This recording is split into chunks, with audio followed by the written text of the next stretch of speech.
एक बार की बात है, किसी गांव में एक साधु रहा करता था। वह जब भी नाचता था तभी बारिश होती थी। इसलिए गांव के लोगों को जब भी बारिश की ज़रूरत होती तब वह लोग उस साधु के पास जाते और उनसे अनुरोध करते कि वह नाचे। और जब वह नाचने लगते तब बारिश जरूर होती थी। कुछ दिनों बाद 4 लड़के शहर से गांव में घूमने आए। जब उन्हें यह बात पता चली कि किसी साधु के नाचने से बारिश होती है तो उन्हें यकीन नहीं हुआ। शहरी पढ़ाई लिखाई के घमंड में आके उन्होंने गांव वालों को चुनौती दे दी कि अगर हम भी नाचेंगे तो बारिश होगी, और अगर हमारे नाचने से बारिश नहीं हुई तो साधु के नाचने से भी बारिश नहीं होगी। अगले दिन सुबह सुबह गांव वाले उन 4 लड़कों को लेकर उस साधु की कुटिया के पास पहुंचे।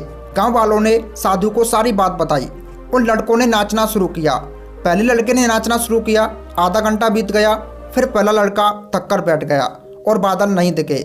कुछ देर बाद दूसरे लड़के ने नाचना शुरू किया और 1 घंटा बीतते बीतते वह भी थक कर बैठ गया, और बाकी दोनों लड़कों ने भी ऐसा ही किया, पर बारिश नहीं हुई। अब साधु की बारी थी। उसने नाचना शुरू किया, 1 घंटा बीत गया पर बारिश नहीं हुई। साधु फिर भी नहीं रुका, वह नाचता रहा। नाचते नाचते 2 घंटे बीत गए पर बारिश नहीं हुई। 4 घंटे बीत गए पर बारिश नहीं हुई।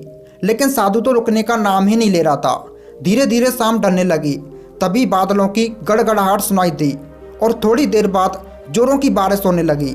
यह देखकर चारों लड़के दंग रह गए और तुरंत साधु से क्षमा मांगी। और फिर चारों लड़कों ने साधु से पूछा, बाबा भला ऐसा क्यों कि हमारे नाचने से बारिश नहीं हुई और आपके नाचने से बारिश हो गई? साधु ने उत्तर दिया, जब मैं नाचता हूँ तो 2 बातों का ध्यान रखता हूँ। पहली बात तो यह है कि मैं यह सोचता हूँ कि अगर मैं नाचूंगा तो बारिश को होना ही पड़ेगा, और दूसरी बात यह है कि मैं तब तक नाचूंगा जब तक कि बारिश ना हो जाए। सफलता पाने वाले में भी यही गुण विद्यमान होता है। वह जिस काम को भी करते हैं उन्हें उसमें सफल होने का पूरा भरोसा होता है, और वह तब तक उस काम को करते हैं जब तक कि उसमें सफल ना हो जाएं। इसलिए अगर हमें सफलता हासिल करनी है तो इस साधु की तरह ही अपने लक्ष्य को प्राप्त करना होगा।